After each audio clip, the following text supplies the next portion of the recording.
All right, ladies and gentlemen, welcome back to Starladder Season 8, Day 22. We're here with our fourth game, Empire versus Sigma. Should be another good one coming up here. And this is one a little bit more even, I think. I haven't checked the numbers, but I imagine the bets are probably pretty close to 50-50. Statistically, coming in here, Team Empire now going to be 7-5, and Sigma International are doing very well at 7-2. So, going to be a good one indeed. I'm Zyori. With me once again is Cinderin. Any thoughts coming into this game here, buddy? I think we've got it laid out for us right here. Team Empire is going to first pick Mirana. I think Sigma is a team that's been really one of the reasons why Mirana has become very popular again. Mainly Sigma and Speed Gaming have been the big Mirana pickers in the West before, leading up to and during MLG. Put great use of the laning potential of Mirana as well as the ultimate to perform global ganking. So very nice to see this hero once again. I think it's a very entertaining hero because obviously the arrow skill shot as well as the potential to play aggressively as well as defensively with Moonlight Shadow. It's a very enjoyable hero to watch played. Now Sigma is going to go with Sigma heroes, and the reason I say that is that they're probably the team right now that rates Bane the highest, which isn't really that hard because no other team really rates it anything, I think. We haven't seen it picked at all, I think, in our last 3 days of casting, but Sigma first picking it here in their second phase, so, or sorry, in their, they have second pick, but they're picking it as their first hero there. Interesting. And they really love that Bane-Mirana combo together, and it will be denied here. I think a multifaceted good first pick for Team Empire. Like you said, a good hero that you can't really go wrong with in most cases, and denying it from Sigma, who probably would have loved to have a Mirana-Bane duo as their first two picks. That's something they tend to do pretty frequently, but yeah, CM and Bane, two supports that they love quite a bit, but all right. Wow. Empire, ready to give us a show. They're going to second pick Slark. Very excited about this. Once again, another hero I'm a big fan of watching. It's and it's been a while, too. We haven't seen him in the past few days. I think we saw it like once or twice, but it didn't really have too big of an impact. I think God played it mid against a Dragon Knight from, what team was that again? That was TR, right? That sounds right. Yeah, I remember that. And might have seen it a second time as well, but not really picked that frequently. It's actually banned kind of frequently. That's the reason why we don't see it so much. Many teams are banning it, even in the first phase, afraid of the potential Slark has with the new ultimate, of course, making him completely invisible. Detection does not work.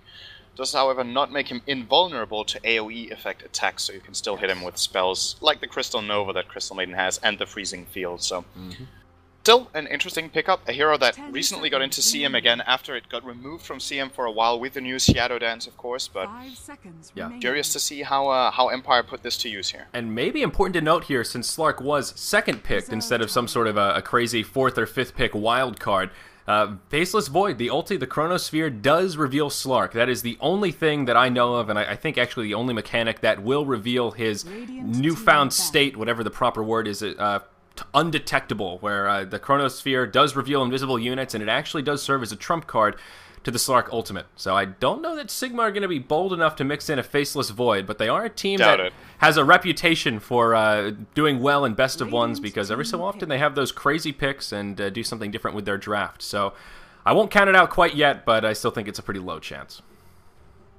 What I would be expecting from Sigma now is probably their mid lane pick. I think Sigma is a team that loves getting strong mid laners. That's why Empire has chosen to ban out OD in the first two. And that opens up, for example, for a Fada Puck, which is...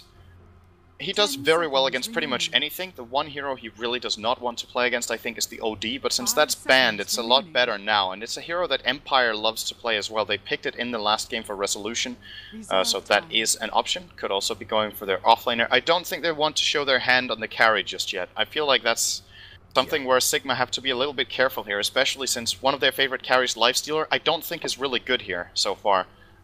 Not good against Slark, who's really elusive, and Mirana as well, same story, so not really the best. Gyrocopter, arguably not that good here either. It's good, but it's not really... Yeah, Cooldown is okay no against here. Slark, but they're gonna get the offlaner first, or maybe mid, Timbersaw. And Timbersaw, another hero that actually does do pretty well against Slark. Anything that is AoE based and not single target does have at least potential to help shut down Slark with that ultimate, and Timbersaw does bring that to the table, so I like the thought process here of grabbing Timbersaw, and like you were just talking about, really doesn't reveal too much of their hand, a pretty standard pick. And we'll see how Empire want to react here. This may be their opportunity just to steal the puck. That Fada has a pretty high reputation of playing with a pretty large degree of success. Storm Spirit probably going to be a hero that these teams will consider as well. Both sides like to run Storm Spirit, and so far not a huge amount of hard stuns. So it could be a good Storm game. Weaver as well. Yeah, I think kind of hard to say what Empire is looking for. They really have to pick supports now because Sigma has already realized what position they're in. They've got 2 strong supports and they've banned out Abaddon and Shadow Demon. So Rubik will be the choice for Team Empire here. A good hero to have against Bane. Instant stun to break the ulti and can of course also steal it with the spell stealing. Another use of him, of course, once again the instant stun against Timbersaw when he's Timber chaining. If you lift him, he doesn't get to go to his target. So that's a really nice counter to deal with a Timbersaw should he go off lane. It's actually very hard for him to get away against the Rubik. We've seen Rubik doing similar things to other offlane heroes, both the Clockwork's defensive mechanism Cogs, he can lift him out of and toss him on the opposite side of them, and the same with a hero like Mirana, who often got played offlane during a period of time as well. You can catch heroes mid-leap and also Magnus mid-skewer. Same logic for Timbersaw, catch him mid-Timber Chain and keep him in place. So overall, nice pick for a couple of reasons here for Empire, so definitely a solid pickup here getting the Rubik. Yeah, I still think Puck, that high-value target that Sigma may be considering. And this is that point where they have to get executive. Which way do they want this draft to go? And they still do have plenty of options. There it is. Will be the 4th pick, Puck. Can't say I'm surprised. No, me neither. I was expecting this as the 3rd or 4th pick for this team, and getting it now, of course, means that Empire know that the Timbersaw most likely isn't mid, and that's a piece of information that they at least can use. If Sigma had picked their carry, then the mid lane would still be uncertain for them. And Enigma. I'm not sure if Empire is going to get away with this that well, because Sigma have good aggressive support, so they can actually both go to the jungle and block off Enigma's jungle with wards, or they could play against the lane that Enigma will have to leave alone for a little while to get that jungle experience up, and I think we're going to see Sigma do either, because they're a team that's not afraid to aggressively try lane. They've done it a lot in the past, especially with their Bane pick. Might be too greedy here. I'm not sure how much I like this Enigma pick right now. Yeah, and Clockwork is still in the pool, but not a big threat for Empire, I don't think. If only Clockwork could fit into this roster. I think if they had Clockwork over Timbersaw, could be semi-valuable here, but yeah, they're going to need a carry with that final pick. I still think Weaver is a choice they could consider. More stuns are racking up, though, now with the Malefice, as well as that telekinesis we were talking about. Could still be an okay Weaver game if that's the route they want to go. They will ban out the Dragon Knight as a potential last pick for Team Empire, so it is a hard stun taken off the field. If they did want to go that Weaver route, I think that ban does make a lot of sense. Yep, it's very true. Would have been nice against Weaver, would have been nice against Puck as well. Those direct instant stuns are really a good way of dealing with both Puck, Timbersaw, as well as Weaver, so can definitely agree with that ban now. I don't know, I think Empire will be trying to get a mid-hero who wins alone against Puck, who doesn't need help, because I don't think they can afford helping the mid lane in this game. Not in the first 10 minutes anyway, because they're going to have their own trouble up top if Sigma goes aggressive here, and we're gonna see Empire will have their last ban now, can choose what carry they don't want to face, because it's completely obvious that that is going to be the last pick from Sigma, their carry. Right. And I would say Weaver is a hero they can deal with. They have Rubik, who can also steal Shikuchi. And they'll ban out the Gyro. And they have the stun from Rubik, they have the stun from Enigma, etc. So they will ban out the Gyrocopter, who could have really been a problem here. Yeah. And, Sigma. I'm not expecting Lifestealer or Weaver here, to be honest. I think they'll go with something else. Faceless Void. The question is what? I don't think we're going to get you the Void you want to see, though. Yeah. Would definitely not really work here. I have to think. I can't really... I feel like there's a hero I'm missing here that they would get, but I can't come up with it. Ah, the Lifestealer. They are going to go for the Lifestealer. Okay. I did not think they would get that, because it's not that good here against Empire's heroes, but it's very good together with Puck. So maybe that's the reasoning why they think it's worth it. And yeah, good together with Timbersaw. Both of them can carry Lifestealer into battle, but in my opinion, he is not going to have the impact in the game that we've seen Lifestealers have in the past. Also, Sigma has been doing very well with Lifestealer. But I feel like this is not the ideal scenario. There's no real target for him. He can, of course, if he can get on Rubik, that's great. Enigma has Black Hole against him. He's a melee carry. Slark can get away, Mirana can get away, and all of them generally can kind of kite him around here. Yeah. And since that's why the Dream Call is going to be important, because that's going to set up Lifestealer to find his target and kill it off. But now even Clockwork is going to make it even harder for the Lifestealer here. And what Empire made this time, that the mistake that they made against Fnatic, I would say that they haven't made here, is that they have enough damage this time. Because now Mirana is not the solo carry, they also have a Slark to deal damage in the mid game. So they can take this late game against what is arguably a single carry Lifestealer on the side of Sigma. Yeah, and I'm going to second the notion here. I really like this draft of Empire a bit better for all the reasons you pointed out why Lifestealer is going to struggle. That is the biggest difficulty he has, getting right up in your face and getting those right clicks off, especially once that rage is down. And they have so much mobility, also the cogs and ability that work pretty well against Lifestealer.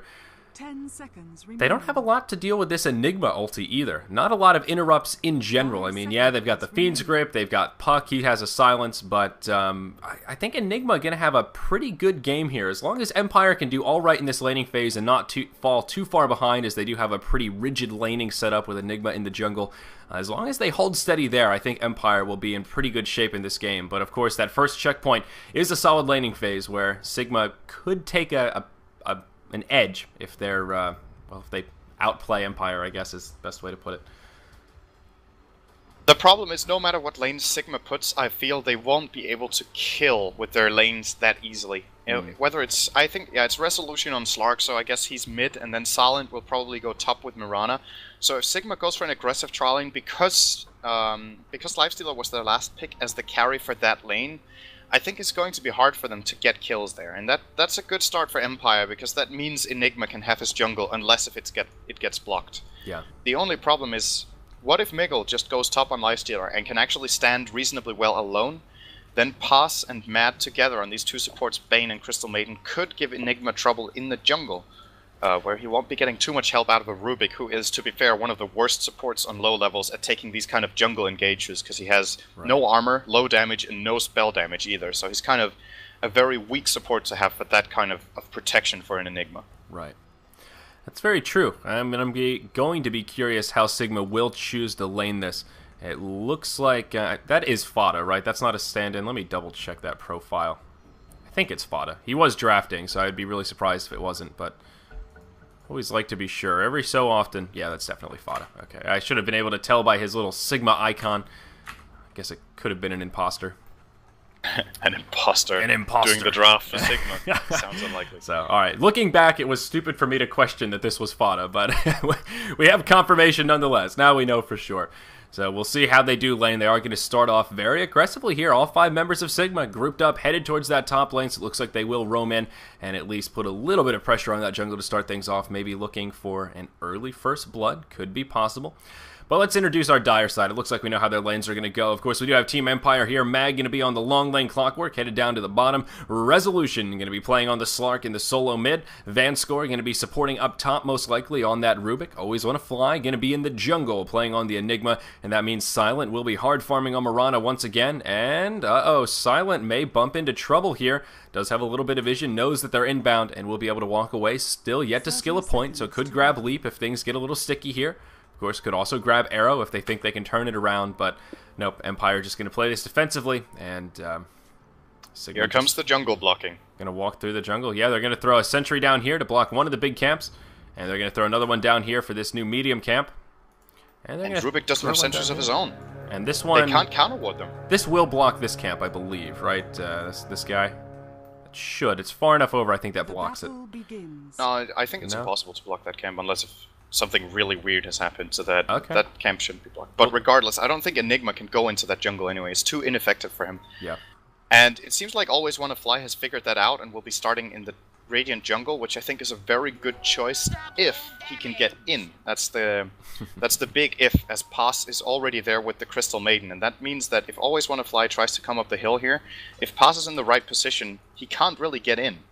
He'll just force him away with the Frostbite, and that's a devastating blow to Empire's strategy if Pass should go up here. But he does go right, and that actually means Always Wanna Fly will get into the jungle unnoticed. Wow. And will be able to start farming here, so kind of a fortunate Kind of a fortunate start here for Empire. I think they could have gone way worse. Uh-oh, Mag in trouble, though. He is going to burn the cogs. It will trap Timbersaw inside. And Sachka still looking for an opportunity to pursue. Mag gonna use the salve straight away, and he is gonna survive. But very aggressive start down here in the bottom as Crystal Maiden did come in with a frostbite. And Mag will be back up to full health. Enigma still nearby. This could still be difficult for him, though, as Paz on the Crystal Maiden is on the bottom lane and will be able to rotate into the jungle and can make Enigma's life a little bit more difficult, especially once he gets another level under his belt for a bit more regen. Up in the top lane here, looks like we do see a bit of damage exchanging. It is going to be Bane as well as Lifestealer up against the Rubik as well as the Mirana, and I guess we should take this opportunity to introduce Sigma. We've got Mad, the fucking Mad, the bucking Mad, whatever you want to call him. Looks like he's trying to rebrand as the Mad, so that's what we'll call him here. He's going to be on the Bane. Miggle, I like to call him Miguel, going to be on the Lifestealer, both up in the top. Fada, with this cute little name here, going to be on the Puck in the solo mid. Sachka, tagged up as Paris, going to be the Timbersaw in the bottom lane, and of course Paz, we already know, playing the Crystal Maiden here on the bottom lane as well. Oh, up top, Silent taking a lot of damage, but he will be able to leap back to safety. And you were right also, this camp did spawn, so I should just start trusting you at face value, Cinder, and you seem to be right more often than not. I think you did trust me, though, when I said it works. I believed you. Or that it spawns. Yeah. I think the reason you're wondering is that if you look at the spawn boxes, the way they're drawn in Dota 1, it kind of looks like that ward would block, but it doesn't. I'm not sure in Dota 1 if you place it perfectly, if it actually blocks there, but in Dota 2, for as long as the game's been there, it didn't block. Now, top lane Vanscore will get the lift off. I'm not sure this is going to be enough. Didn't manage to toss away Miggle here, actually. Well, they're taking lots of damage, which will go down. Nice aggressive play here coming out from Sigma, and I was not expecting them to get a kill in this lane, to be honest, because Mirana will be farming and Rubik can stand in a defensive position, but a little bit too far forward there, does get slapped by Mad, and a very nice setup here for Sigma. Yeah, and who better to get that 400 First Blood bounty on the Lifestealer, of course, so now his farm going to be in good shape, and will get a little bit more momentum in this lane. Now Empire going to be forced to play a little bit more defensive as they are at the level disadvantage. In the jungle, though, Paz trying to interrupt the farming of Enigma, and now he is going to get engaged on. Mag did come in, already burned the battery assault, now going to use Cogs, will push Paz further away. And, well, no kill's going to come out quite yet, but Fada roaming in, and now he might be able to do a little bit of cleanup. There's going to be a disconnect, so we'll have a pause. And, wow, Paz really taking a lot of the focus here of both Mag and Always Want to Fly. Timbersaw is basically in free farm heaven here. Sachka already 17-1 up in front of the tower and starting to chip away at it. So Paz has really done an effective job just toying with the Enigma as well as the Clockwork. I think Empire are doing the right thing, though. I think they have to. The problem is if Paz gets to move inside the jungle the way he wants, he gets to pull, he gets to disrupt Enigma's farm and steal Enigma's experience. As of the new patch, of course, can just be close to the camp and take part of his experience of those creeps. And Mag is not going to win this lane against Timbersaw anyway, the way it started. He simply can't do it. It's just a difficult situation to be in. Playing Enigma in the opposite jungle against any sort of strong support is very tricky, and like you said, Paz is playing it the right way and can afford to do so since Sigma is winning top lane anyway.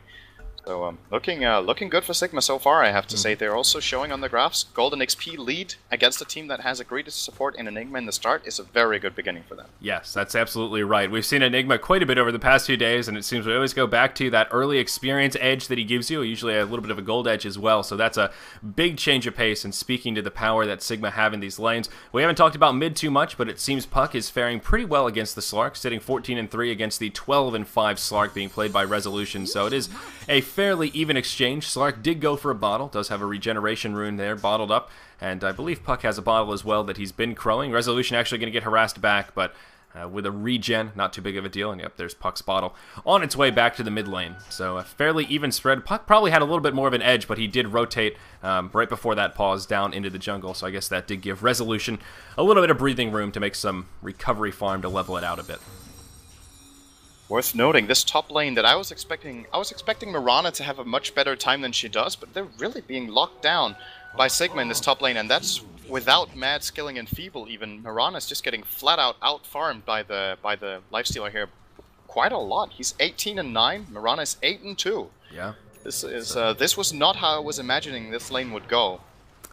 Yeah, myself included. And I think that first kill was just more of a misplay from VanScore. As you mentioned, when he used the telekinesis on Lifestealer, he didn't actually push him back, and I don't know that would have been enough to keep him alive, but would have bought him maybe another second or two, and, well, things could have gone a bit differently. But we'll switch focus down to the bottom lane here as Mag going to be in some trouble. Nightmare going to come out, and they're going to set this up. Should be an easy kill on the Clockwork, and indeed it is. Poss going to use that Frostbite. Sachka going to come in with a Whirling Death, which is level 3. No points in Timber Chain. Sachka's had so much room here. He's able to go the very greedy build and just forego Timber Chain here at level 5, and he's going to get away with it. Really no pressure coming his way as he continues on as our last hit leader.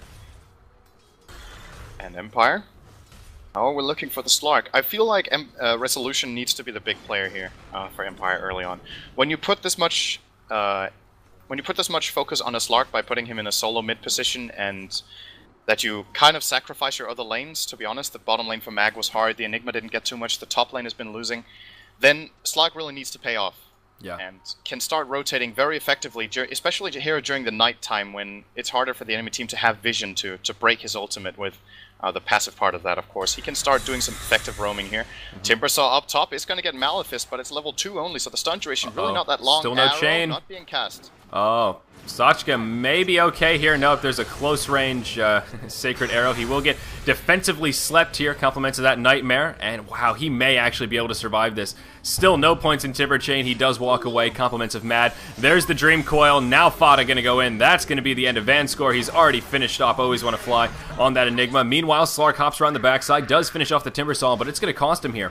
He has burned that ultimate. Arrow flies. Whoa, right between the two heroes. Going to be slightly off the mark, and Resolution is going to pay for it. Double kill coming out for the Bane, and needless to say, a great exchange for Sigma. They get 3 kills for 1, and also on some high-value targets, that Slark in particular, going to take a dent in the net worth. Absolutely incredible use of Nightmare there by Mad. That bought so much time for the Timbersaw to get all his spells off, survive the initial initiation. Oh, here we go. Silent in trouble again. Will stay alive, though. Yep, but VanScore maybe not so lucky. He does dodge the Chakram. Arrow going to come, will connect with Fada. He doesn't have too much mana here to spare anyhow, and they will just turn in about face as Enigma comes in. Only level 5, so Hole not a threat quite yet, but another port, it is going to be the Slark. So I think Sigma with the right idea here to back out, as Slark will have the ultimate up in just a couple seconds, and can do a fair bit of damage here, though this is turning into madness up here in the top lane. It is a 4 versus 4. Down in the bottom right now, it is still Mag and Miggle just farming away. Lifestealer saying, you know what, I don't really want to fight, guys. I really just want to farm. I'll take that bottom safe lane while you guys have some fun up top. That's okay with me. But now it looks like Sigma will break it up. Fada going to return to the mid, and they will continue to farm, but not over quite yet. Now Poss in trouble, and yeah, he's going to fall. Are they going to be able to get a recovery kill, though? No, they are not. Oh. Might even be 2 going the way of Empire here. Hook shot coming in. Paris heading for the hills. Still no points in the Timber Chain. Oh, no. There is going to be a Fiend's Grip, though. That's going to be a turn on Clockwork. Always Want to Fly is going to be able to ding level 6. And the Black Hole going to connect with both. Timbersaw will get finished off, but now Miggle going to make his way back up here, and they might be able to grab another kill on Resolution. He is going to leap into the trees. The Infest going to do a little bit of damage, but he is going to be able to regenerate back up. Resolution going to survive for now. Miggle going to burn the Rage, is going to turn back towards the tower. This is just a chaotic exchange up here, but across all of those fights, all that damage that came out, Sigma still in the lead. Oh man, this fight's still not over. Silent taking a lot of damage. He's already used the leap, but now maybe an overcommitment from Miggle. Going to be able to rage out. Nightmare comes off. He is going to try and make it into the jungle. More support comes. Fada's back. That's going to be a Dream Coil. That'll be a Waning Rift. Down goes the Rubik. Down goes the Enigma as well. They're going to continue to pursue here. They want Silent. Doesn't have leap for another 8 seconds. I don't know that they're going to be able to grab him. Fada is yet to have a blink, of course, still very early on, and the Slark was actually able to port out. He was stuck in the trees that whole time, but he made it back to the base, and Silent will survive. So that was a mouthful there, Cinderin. Trying to swallow that. Now going to be 8-3 here at the 9-minute mark. Sigma with a very sizable lead, though. 4,000 gold, about 3,000 experience. They got the better of that in so many ways. They got the best kills. They made Enigma use the Black Hole to get 1 kill. They got, let's see, the Bane is still hasn't died. I feel like Matt has been the MVP so far. His Nightmares have done so much work for them. Excellent play by Nightmaring as well as gripping in the last fight. The good Black Hole that Fly did get off. It wasn't really enough because they... Oh, sorry, always want to fly, but kind of Fly guy. They couldn't get anything out of it. They didn't have the damage available, and when Sigma gets off to this kind of a start in the laning phase, they're one of the best teams around, and they always play on lane dominance. I think this is the team in Europe right now, or in the West in general, that values laning the most. It's what they really try to do, always get strong lanes and play in the very, very early game on their laning position. Once they get their advantage, they generally don't lose the game, but if they have a hard laning phase, they've generally often drafted so much for the laning phase that they don't have the best of comeback lineups, but when they get a start like this, they're top class and looking very good in this game. They definitely are, and you mentioned how well Mad's been playing. He is Resolution gripped in mid. Uh-oh, and well, speak of the devil, Mad going to continue on here. Resolution is going to fall. Mad has been involved in every single kill. He is now 3-0-6, and of course there are 9 kills on the field. So this Bane has been all over the place, and he has been making plays happen. More initiation up in the top lane, though. Pa's going to be in some trouble. He will get telekinesed into a Sacred Arrow, and actually is going to get nightmared. Again, the big plays coming out from the Bane. Not going to be enough to keep him alive, but it does delay the inevitable. Dream Coil comes out, and a 1 for 3 if you count that Slark falling in the mid lane before this. Now you're going to make it a 1 for 4 as well. Everything in exchange just for their support, Crystal Maiden. They'll be more than happy with this. They're going to continue to pursue on to Silent. No leap up for him, but I don't know. Is Mag going to be able to do it here? They're going to clear some trees, and I think they are going to be able to make this kill happen. The Brain Sap into a Whirling Death. Going to make for an easy kill onto Silent playing that Mirana. So now Sigma really starting to run away with it. Almost a 7,500 gold lead here, only 11 minutes in. Empire just looks starved in this game. They haven't got anything. The top 3 farmers are on Sigma. The highest farmer on Empire by far is the Enigma from the jungle, who had a hard start. Or at least got challenged a little bit. Actually didn't have a hard start, but not the ideal one. So an Enigma who didn't have the best start has the highest farm on the team by this much. You're just flat out losing every lane. There's such a huge advantage going the way of Sigma that it's going to be almost impossible for Empire to overcome this with the lineup they've drafted. When Sigma gets off to a good start like this, there's going to be a Blink Dagger coming out on Puck now. Timbersaw is getting filthy rich and tanky as well. Lifestealer now with drums.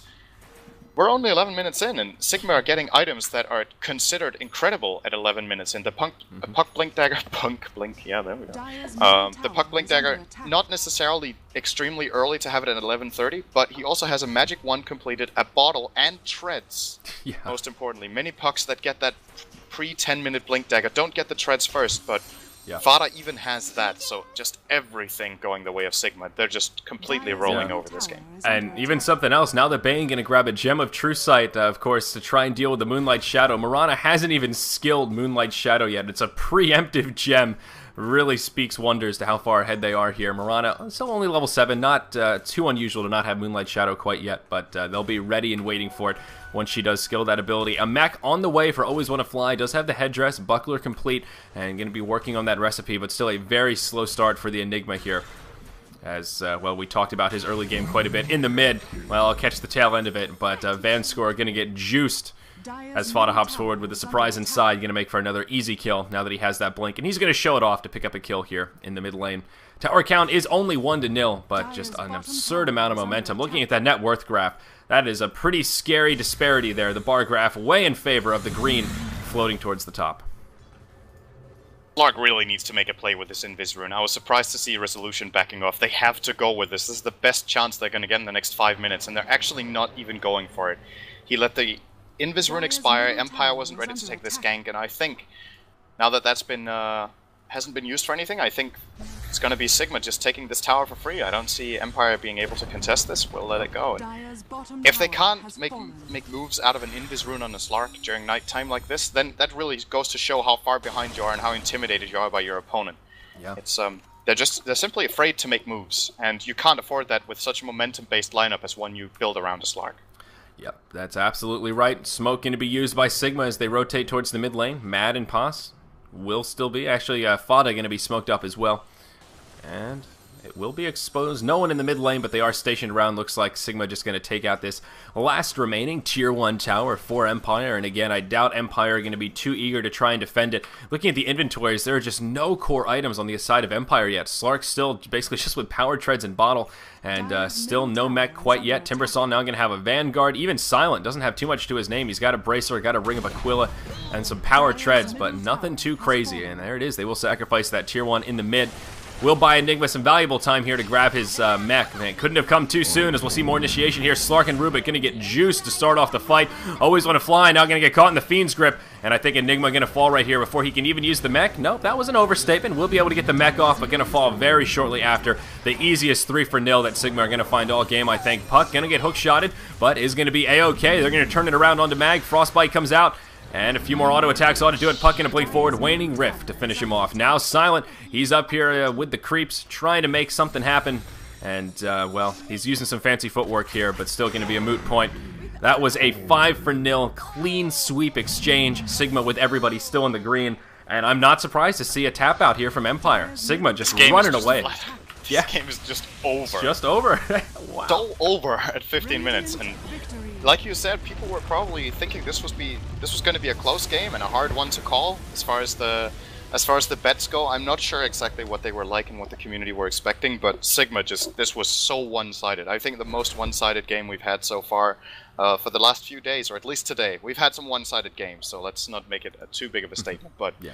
Just a complete show of dominance on all lanes, on all movement, on all individual decision-making, just completely outplaying Empire in every aspect of the game. Yeah, though Sigma is a team that does tend to make their opponents look worse than they truly are, because like you said, a team that focuses a lot on drafting for the laning phase, and once they get that momentum, they don't give you any breathing room. So I think it looked almost a little bit more one-sided than it was. They had some successful lanes, and I think it almost all started with that first blood coming on the Lifestealer. That was actually his only kill.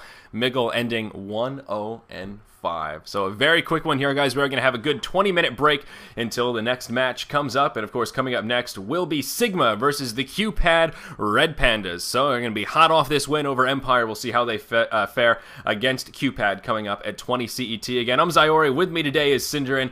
Thank you for joining us here on Beyond the Summit for your Starladder Season 8 English commentary. We'll be back after this short break.